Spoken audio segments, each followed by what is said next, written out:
शान्ताकारं भुजगशयनं पद्मनाभं सुरेशं विश्वाधारं गगनसदृशं मेघवर्णं शुभाङ्गं लक्ष्मीकान्तं कमलनयनं योगविद्यानगम्यं वन्दे विष्णुं भवभयहरं सर्वलोकैकनाथम्। हरे कृष्णा।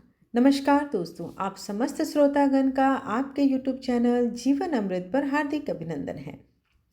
भगवान विष्णु और माता लक्ष्मी की कृपा आप और आपके परिवार पर सदैव बनी रहे।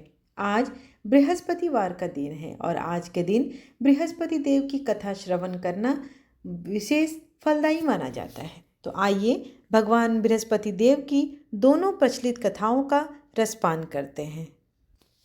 एक राजा था, वह बहुत ही दानी था। वह नित्य गरीबों और ब्राह्मणों की सहायता किया करता था। यह बात उसकी रानी को अच्छी नहीं लगती थी। वह न तो गरीबों को दान देती, न ही भगवान का पूजन करती थी और राजा को भी दान देने से मना किया करती थी। एक दिन राजा शिकार खेलने वन को गए हुए थे, तो रानी महल में अकेली थी। उसी समय बृहस्पति देव साधु का वेश बदलकर राजा के महल में भिक्षा मांगने आए और रानी से भिक्षा मांगी। तब रानी ने भिक्षा देने से इनकार किया और कहा, हे साधु महाराज, मैं तो इस दान पुण्य से तंग आ गई हूँ। मेरा पति सारा धन लुटाते रहते हैं। मेरी इच्छा है कि हमारा सब धन नष्ट हो जाए, ताकि मैं फिर ना रहेगी बांस ना बजेगी बांसुरी। साधु ने कहा, देवी तुम तो बड़ी विचित्र हो। धन संतान तो सभी चाहते हैं, पुत्र और लक्ष्मी तो पापी के घर भी होने चाहिए। यदि तुम्हारे पास अधिक धन है तो भूखों को भोजन दो, प्यासों के लिए प्याव बनवाओ, मुसाफिरों के लिए धर्मशालाएं खुलवाओ। जो निर्धन अपनी कुंवारी कन्याओं का विवाह नहीं कर सकते, उनका विवाह करा दो। ऐसे और कई काम हैं जिनको करने से तुम्हारा यश लोक परलोक में फैलेगा। परंतु रानी पर साधु के उपदेश का कोई प्रभाव न पड़ा। वह बोली, महाराज आप मुझे कुछ ना समझाएं। मैं ऐसा धन नहीं चाहती जिसे मैं हर किसी को बांटती चलूं। साधु ने उत्तर दिया, यदि तुम्हारी ऐसी इच्छा है तो तथास्तु। तुम ऐसा करना कि बृहस्पतिवार को घर लीपकर पीली मिट्टी से अपना सिर धोकर स्नान करना, भट्टी चढ़ाकर कपड़े धोना। ऐसा करने से आपका सारा धन नष्ट हो जाएगा। इतना कहकर वह साधु महाराज वहां से आलोप हो गए। साधु के अनुसार कई बातों को पूरा करते हुए रानी को केवल 3 बृहस्पतिवार ही बीते थे कि उसकी समस्त धन संपत्ति नष्ट हो गई। भोजन के लिए राजा का परिवार तरसने लगा। तब एक दिन राजा ने रानी से बोला कि हे रानी, तुम यहीं रहो, मैं दूसरे देश को जाता हूँ, क्योंकि यहाँ पर सभी लोग मुझे जानते हैं, इसलिए मैं कोई छोटा कार्य नहीं कर सकता। ऐसा कहकर राजा परदेश चला गया। वहाँ वह जंगल से लकड़ी काट कर लाता और शहर में बेचता। इस तरह वह अपना जीवन व्यतीत करने लगा। इधर राजा के परदेश जाते ही रानी और दासी दुखी रहने लगी। एक बार जब रानी और दासी को 7 दिन तक बिना भोजन के रहना पड़ा, तो रानी ने अपनी दासी से कहा, हे दासी, पास के नगर में मेरी बहन रहती है, वह बड़ी धनवान है। तू उसके पास जा और कुछ ले आ, ताकि थोड़ी बहुत गुजर बसर हो जाएगी। दासी रानी के बहन के पास गई। उस दिन गुरुवार था और रानी की बहन उस समय बृहस्पतिवार व्रत की कथा सुन रही थी। दासी ने रानी की बहन को अपनी रानी का संदेश दिया, लेकिन रानी की बड़ी बहन ने कोई उत्तर नहीं दिया। जब दासी को रानी की बहन से कोई उत्तर नहीं मिला तो वह बहुत दुखी हुई और उसे क्रोध भी आया। दासी ने वापस आकर रानी को सारी बात बता दी। सुनकर रानी ने अपने भाग्य को कोसा। उधर रानी की बहन ने सोचा कि मेरी बहन की दासी आई थी, परंतु मैं उससे नहीं बोली, इससे वह बहुत दुखी हुई होगी। कथा सुनकर और पूजन को समाप्त करके वह अपनी बहन के घर आई और कहने लगी, हे बहन, मैं बृहस्पतिवार का व्रत कर रही थी। तुम्हारी दासी मेरे घर आई थी, परंतु जब तक कथा होती है तब तक ना उठते हैं और ना ही बोलते हैं। इसलिए मैं नहीं बोली। कहो दासी क्यों गई थी? रानी बोली, बहन तुमसे क्या छिपाऊं, हमारे घर में खाने तक को अनाज नहीं है। ऐसा कहते कहते रानी की आंखें भर आई। उसने दासी समेत पिछले 7 दिनों से भूखे रहने की बात अपनी बहन को विस्तार पूर्वक सुना दी। रानी की बहन बोली, देखो बहन, भगवान बृहस्पति देव सबकी मनोकामना पूर्ण करते हैं। देखो शायद तुम्हारे घर में अनाज रखा हो। पहले तो रानी को विश्वास नहीं हुआ, पर बहन की आग्रह करने पर उसने अपनी दासी को अंदर भेजा तो उसे सचमुच अनाज से भरा एक घड़ा मिल गया।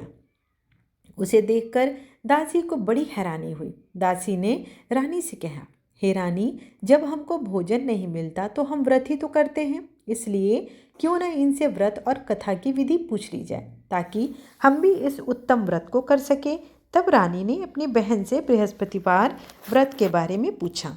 उसकी बहन ने बताया कि बृहस्पतिवार के व्रत में चने की दाल और मुनक्का से विष्णु भगवान का केले की जड़ में पूजन करें तथा दीपक जलाएं, व्रत कथा सुने और पीला भोजन ही करें। इससे बृहस्पति देव प्रसन्न होते हैं। और व्रत और पूजन विधि बताकर रानी अपने घर लौट आई। 7 दिन के बाद जब गुरुवार आया तो रानी और दासी ने व्रत रखा। गुड़साल में जाकर चना और गुड़ लेकर आई, फिर उससे केले की जड़ तथा विष्णु भगवान का पूजन किया। अब पीला भोजन कहाँ से लाएं? दोनों बहुत दुखी थी। चूंकि उन्होंने व्रत किया था इसलिए बृहस्पति देव उनसे प्रसन्न थे। इसलिए वे एक साधारण व्यक्ति का रूप धारण करके 2 थालों में सुंदर पीला भोजन दासी को दे गए। भोजन पाकर दासी प्रसन्न हुई और फिर रानी के साथ मिलकर भोजन को ग्रहण किया। उसके बाद वे सभी गुरुवार को व्रत और पूजन करने लगी। बृहस्पति भगवान की कृपा से उनके पास फिर से धन संपत्ति आ गई, परंतु रानी फिर से पहले की तरह आलस्य करने लगी। तब दासी बोली, देखो रानी, तुम पहले भी इस प्रकार आलस्य करती थी। तुम्हें धन के रखने में कष्ट होता था, इस कारण सभी धन नष्ट हो गया है। और जब तुम्हें भगवान बृहस्पति देव की कृपा से धन प्राप्त हुआ है तो तुम्हें फिर से आलस्य होता है। रानी को समझाते हुए दासी कहती है कि बड़ी मुसीबतों के बाद हमने यह धन पाया है, इसलिए हमें दान पुण्य करना चाहिए, भूखे मनुष्यों को भोजन कराना चाहिए। मुझे लकड़ी बेचकर इतना पैसा नहीं मिलता जिससे भोजन के उपरांत कुछ बचा सकूं। मैंने रात्रि में अपनी स्त्री को व्याकुल देखा है। मेरे पास कुछ भी नहीं जिससे मैं उसकी खबर मंगा सकूं। साधु ने कहा, हे लकड़हारे, तुम किसी बात की चिंता मत करो। बृहस्पति के दिन तुम रोजाना की तरह लकड़ियां लेकर शहर को जाओ। तुमको रोज से दुगना धन प्राप्त होगा, जिससे तुम भली भांति भोजन कर लोगे तथा बृहस्पति देव की पूजा का सामान भी आ जाएगा। इतना कहकर साधु अंतर्ध्यान हो गए। धीरे धीरे समय व्यतीत होने पर फिर वही बृहस्पतिवार का दिन आया। लकड़हारा जंगल से लकड़ी काटकर किसी शहर में बेचने गया। उसे उस दिन उससे अधिक पैसा मिला। राजा ने चना गुड़ आदि लाकर गुरुवार की व्रत कथा की। उस दिन से उसके सभी कलेश दूर हो गए। परंतु जब दोबारा गुरुवार आया तो वो बृहस्पतिवार का व्रत करना भूल गया। इस कारण बृहस्पति भगवान नाराज हो गए। उस दिन उस नगर के राजा ने विशाल यज्ञ का आयोजन किया तथा शहर में घोषणा करा दी कि कोई भी मनुष्य अपने घर भोजन न बनावे, मेरे यहाँ भोजन करने आवे। इस आज्ञा को जो नहीं मानेगा उसे फांसी की सजा दी जाएगी। इस तरह की घोषणा संपूर्ण नगर में करवा दी गई। राजा की आज्ञा अनुसार शहर के सभी लोग भोजन करने गए, लेकिन लकड़हारा कुछ देर से पहुंचा, इसलिए राजा उसको अपने साथ घर लेकर गए और ले जाकर भोजन करा रहे थे तो रानी की दृष्टि उस खूंटी पर पड़ी जिस पर उसका हार लटका हुआ था। वह वहां पर दिखाई नहीं दिया। रानी ने निश्चय किया कि मेरा हार इसी मनुष्य ने चुरा लिया है। उसी समय सिपाहियों को बुलाकर उसको कारागार में डलवा दिया। जब लकड़हारा कारागार में पड़ गया और बहुत दुखी होकर विचार करने लगा कि न जाने कौन से पूर्व जन्म के कर्म से मुझे यह दुख प्राप्त हुआ है, और उसी साधु को याद करने लगा जो कि जंगल में मिला था। उसी समय तत्काल बृहस्पति देव साधु के रूप में प्रकट हो गए और उसकी दशा को देखकर कहने लगे, अरे मूर्ख, तूने बृहस्पति देव की कथा नहीं करी है, इस कारण तुझे दुख प्राप्त हुआ है। अब चिंता मत कर। बृहस्पतिवार के दिन कारागार के दरवाजे पर 4 पैसे पड़े मिलेंगे। उनसे तू बृहस्पति देव की पूजा करना, तेरे सभी कष्ट दूर हो जाएंगे। बृहस्पति के दिन उसे 4 पैसे पड़े मिले। लकड़हारे ने कथा कही। उसी रात्रि को बृहस्पति देव ने उस नगर के राजा को स्वप्न में कहा, हे राजा, तुमने जिस आदमी को कारागार में बंद किया है वह तो निर्दोष है, वह राजा है, उसे छोड़ दो। रानी का हार उसी खूंटी पर लटका है। अगर तू ऐसा नहीं करेगा तो मैं तेरे राज्य को नष्ट कर दूंगा। इस तरह रात्रि के स्वप्न को देखकर राजा प्रातःकाल उठा और खूंटी पर हार देखकर लकड़हारे को बुलाकर क्षमा मांगी तथा लकड़हारे को योग्य सुंदर वस्त्र आभूषण देकर विदा कर दिया। बृहस्पति देव की आज्ञा अनुसार लकड़हारा अपने नगर को चल दिया। राजा जब अपने नगर के निकट पहुंचा तो उसे बड़ा आश्चर्य हुआ। नगर में पहले से अधिक बाग, तालाब, कुएं और धर्मशाला बने हुए थे। राजा ने पूछा, यह किसका बाग है, यह किसकी धर्मशाला है? तब नगर के लोग कहने लगे, यह सब रानी और बांदी के हैं। तो राजा को आश्चर्य हुआ और साथ में गुस्सा भी आया। जब रानी ने यह खबर सुनी कि राजा आ रहे हैं तो उन्होंने बांदी से कहा, हे दासी, देखो राजा हमको कितनी बुरी हालत में छोड़ गए थे। वे हमारी ऐसी हालत देखकर लौट न जाए, इसलिए तू दरवाजे पर खड़ी हो जा। आज्ञा अनुसार दासी दरवाजे पर खड़ी हो गई और राजा जब आए तो उनको अपने साथ लेकर घर आई। तब राजा ने क्रोध करके अपनी रानी से पूछा, यह धन तुम्हें कैसे प्राप्त हुआ है? और तो उन्होंने कहा, हमें यह सब धन बृहस्पति देव के व्रत के प्रभाव से प्राप्त हुआ है। राजा ने निश्चय किया कि 7 रोज बाद तो सभी बृहस्पति देव का पूजन करते हैं, परंतु मैं प्रतिदिन दिन में 3 बार कहानी तथा रोज व्रत किया करूँगा। अब हर समय राजा के दुपट्टे में चने की दाल बंधी रहती थी तथा दिन में 3 बार कहानी कहता। एक रोज राजा ने विचार किया कि चलो अपनी बहन के यहाँ हो आते हैं। इस तरह निश्चय कर राजा घोड़े पर सवार हो अपनी बहन के यहाँ चलने लगा। मार्ग में उसने देखा कि कुछ आदमी एक मुर्दे को लिए जा रहे हैं। उन्हें रोककर राजा कहने लगे, अरे भाइयों, मेरे बृहस्पति देव की कथा श्रवण कर लो। वे बोले, लो, हमारा आदमी मर गया और इनको कथा कहने की पड़ी है। परंतु कुछ आदमी बोले, अच्छा, कहो, हम तुम्हारी कथा भी सुनेंगे। राजा ने दाल निकाली और जब कथा आधी हुई थी कि मुर्दा हिलने लगा और जब कथा समाप्त हो गई तो राम राम करके मनुष्य उठ खड़ा हुआ। आगे मार्ग में उसे एक किसान खेत में हल चलाता मिला। राजा ने उसे देख और उससे बोला, अरे भैया, तुम मेरी बृहस्पतिवार की कथा सुन लो। किसान बोला, जब तक मैं तेरी कथा सुनूंगा तब तक 4 हरैया जोत लूँगा। जा अपनी कथा किसी और को सुना। इस तरह राजा आगे चलने लगा। राजा के हटते ही बैल पछाड़ खाकर गिर गए तथा किसान के पेट में जोर से दर्द होने लगा। उस समय उसकी माँ रोटी लेकर आई। उसने जब यह देखा तो अपने पुत्र से सब हाल पूछा और बेटे ने सभी हाल कह दिया। तो बुढ़िया दौड़ी दौड़ी घुड़सवार के पास गई और बोली, मैं तेरी कथा सुनूंगी, तुम अपनी कथा मेरे खेत पर चलकर कहो। राजा ने बुढ़िया के खेत पर जाकर कथा कही, जिसके सुनते ही वह बैल खड़े हो गए और किसान के पेट का दर्द भी बंद हो गया। राजा अपनी बहन के घर पहुंचा। बहन ने भाई की खूब मेहमानबाजी की। दूसरे रोज प्रातःकाल राजा जागा तो वह देखने लगा कि सब लोग भोजन कर रहे हैं। राजा ने अपनी बहन से कहा, ऐसा कोई मनुष्य नहीं है जिसने भोजन नहीं किया हो जो मेरी बृहस्पतिवार की व्रत कथा सुन ले। बहन बोली, हे भैया, यह देश तो ऐसा है कि यहाँ लोग पहले भोजन करते हैं, बाद में कोई दूसरा काम करते हैं। अगर कोई पड़ोस में है तो मैं उसे देख कर आती हूँ। वह ऐसा कहकर देखने चली गई, परंतु उसे कोई ऐसा व्यक्ति नहीं मिला जिसने भोजन न किया हो। अतः वह एक कुम्हार के घर गई जिसका लड़का बीमार था। उसे मालूम हुआ कि उसके यहाँ 3 रोज से किसी ने भोजन नहीं किया। रानी ने अपने भाई की कथा सुनने के लिए कुम्हार से कहा। वह तैयार हो गया।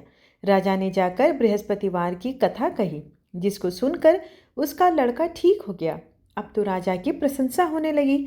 एक दिन राजा ने अपनी बहन से कहा कि बहन चलो हम अपने घर जाएंगे, तुम भी तैयार हो जाओ। राजा की बहन ने अपनी सास से कहा। सास ने कहा चली जाओ, परंतु बच्चों को लेकर मत जाना क्योंकि तेरे भाई को कोई औलाद नहीं है। बहन ने अपने भैया से कहा भैया मैं तो चलूंगी पर कोई बच्चे नहीं जाएंगे। राजा बोला जब कोई बच्चे ही ना चलेंगे तो तुम चलकर क्या करोगी। बड़े दुखी मन से राजा अपने नगर को लौट आया और राजा ने अपने रानी से कहा हम निर्वंशी हैं, हमारा मुंह देखने का धर्म नहीं है।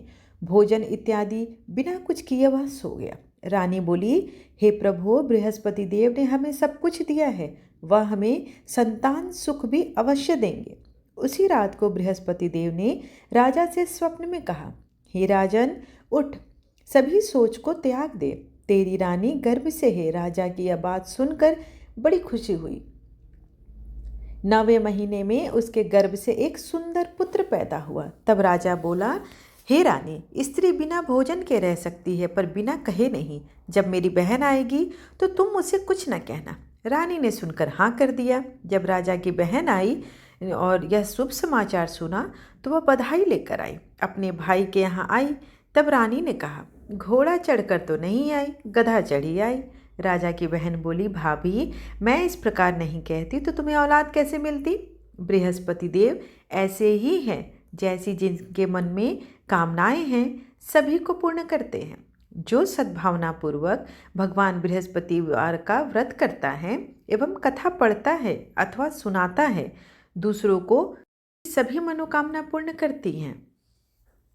भगवान बृहस्पति देव उसकी सदैव रक्षा करते हैं। संसार में जो भी मनुष्य सद्भावना से भगवान जी का पूजन और व्रत सच्चे हृदय से करते हैं तो उनकी सभी मनोकामनाएं वे पूर्ण करते हैं। जैसी सच्ची भावना से राजा और रानी ने उनकी कथा का गुणगान किया तो उनकी समस्त इच्छाएं बृहस्पति देव जी ने पूर्ण की थी। इसलिए पूर्ण कथा सुनने के बाद प्रसाद लेकर जाना चाहिए और हृदय से उनका मनन करते हुए जयकारा बोलना चाहिए। बोलो बृहस्पति देव की जय। आइए अब बृहस्पति देव की दूसरी कथा श्रवण करते हैं। प्राचीन काल में एक ब्राह्मण रहता था। वह बहुत निर्धन था, उसको कोई संतान नहीं थी। उसकी स्त्री भी बहुत मलिनता के साथ रहती थी। वह ना स्नान करती ना किसी देवता का पूजन करती। इससे ब्राह्मण बेचारे बहुत दुखी रहते थे। बेचारे बहुत कुछ कहते थे किंतु उसका कोई परिणाम न निकला। भगवान की कृपा से ब्राह्मण की स्त्री को कन्या रूपी रत्न पैदा हुई। वह कन्या बड़ी होने पर प्रातःकाल उठकर स्नान करके विष्णु भगवान का जाप करने लगी और बृहस्पतिवार का व्रत करने लगी। अपने पूजन पाठ को समाप्त करके विद्यालय जाती तो अपनी मुट्ठी में जौ भर के ले जाती और पाठशाला के मार्ग में डालती जाती। तब ये जौ स्वर्ण के हो जाते, जिन्हें वे लौटते समय बीन कर घर ले आती थी। एक दिन वह बालिका सूप में उन सोने के जौ को फटक कर साफ कर रही थी तो उसके पिता ने देख लिया और कहा हे बेटी, सोने के जौ को साफ करने के लिए तो सोने का सूप होना चाहिए। दूसरे दिन बृहस्पतिवार था। इस कन्या ने व्रत रखा और बृहस्पति देव से प्रार्थना करके कहा कि यदि मैंने आपकी पूजा सच्चे हृदय से की है तो मेरे लिए सोने का सूप दे दो। बृहस्पति देव ने उस प्रार्थना को स्वीकार कर लिया। रोजाना की तरह जब कन्या जौ फैलाती हुई जाने लगी, जब लौटकर जौ बिन रही थी तो बृहस्पति देव की कृपा से उसे सोने का सूप मिला। उसे वह घर ले आई और उसमें जौ को साफ करने लगी, परंतु उसकी माँ का वही ढंग रहा। एक दिन की बात है कि वह कन्या सोने के सूप में जौ साफ कर रही थी। उस समय उस शहर का राजपुत्र वहां से होकर निकला। इस कन्या के रूप और लावण्य को देखकर मोहित हो गया और अपने घर आकर भोजन तथा जल त्याग कर उदास होकर लेट गया। राजा को जब इस बात का पता चला तो अपने प्रधानमंत्री के साथ उसके पास गए और बोले बेटा, तुम्हें किस बात का कष्ट है? किसी ने तुम्हारा अपमान किया है या कोई और कारण है? जो भी हो मुझसे कहो, मैं वही कार्य करूँगा जिससे तुम्हें खुशी मिलेगी। अपने पिता की राजकुमार ने बातें सुनी तो वह बोला मुझे आपकी कृपा से किसी बात का दुख नहीं है। किसी ने मेरा अपमान भी नहीं किया है। परंतु मैं उस लड़की के साथ विवाह करना चाहता हूँ जो सोने के सूप में जौ साफ कर रही थी। यह सुनकर राजा आश्चर्य में पड़ गया और बोला, हे बेटा, इस तरह की कन्या का पता तुम बताओ, मैं उसके साथ तेरा विवाह अवश्य ही करवा दूंगा। राजकुमार ने उस लड़की के घर का पता बतलाया। तब मंत्री उस लड़की के घर गए और ब्राह्मण देवता को सभी हाल बतलाए।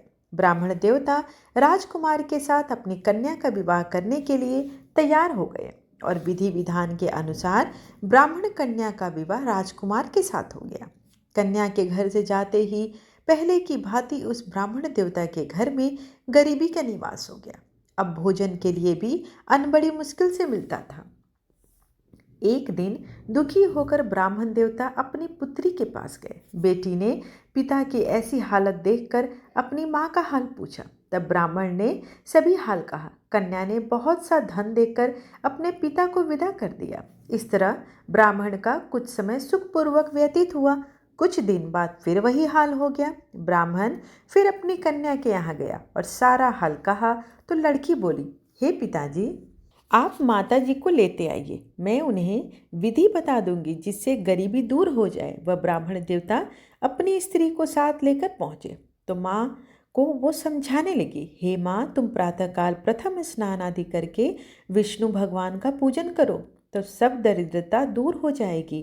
परंतु उसकी माँ ने एक भी बात नहीं मानी और प्रातःकाल उठकर अपनी पुत्री के बच्चों की जूठन को खा लिया।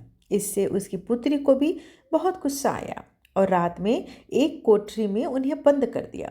अपनी माँ को उसमें बंद कर दिया और सुबह प्रातःकाल उसे निकाला तथा स्नान आदि करा के पाठ करवाया तो उसकी माँ की बुद्धि ठीक हो गई। फिर प्रत्येक बृहस्पतिवार को वह व्रत करने लगी। इस व्रत के उत्तम प्रभाव से उसके माँ बाप बहुत धनीवान हो गए और पुत्रवान हो गए और बृहस्पति जी के प्रभाव से इस लोक के सुख को भोग कर स्वर्ग को प्राप्त हुए। बोलिए बृहस्पति देव की जय। आइए बृहस्पति देव। ओम जय जगदीश हरे स्वामी, जय जगदीश हरे। भक्त जनों के संकट क्षण में दूर करे। ओम जय जगदीश हरे। जो ध्यावे फल पावे, दुख बिन से मन का सुख संपत्ति घर आवे। कष्ट मिटे तन तुम पूर्ण परमात्मा, तुम अंतर्यामी पार ब्रह्म परमेश्वर, तुम सबके स्वामी। ओम जय जगदीश हरे। तुम करुणा के सागर, तुम पालन करता, मैं मूरख खल कामी। कृपा करो भरता। ओम जय जगदीश हरे। तुम हो एक अगोचर, सबके प्राणपति। किस विधि मिलूं दया मैं, तुमको मैं कुमति। ओम जय जगदीश हरे।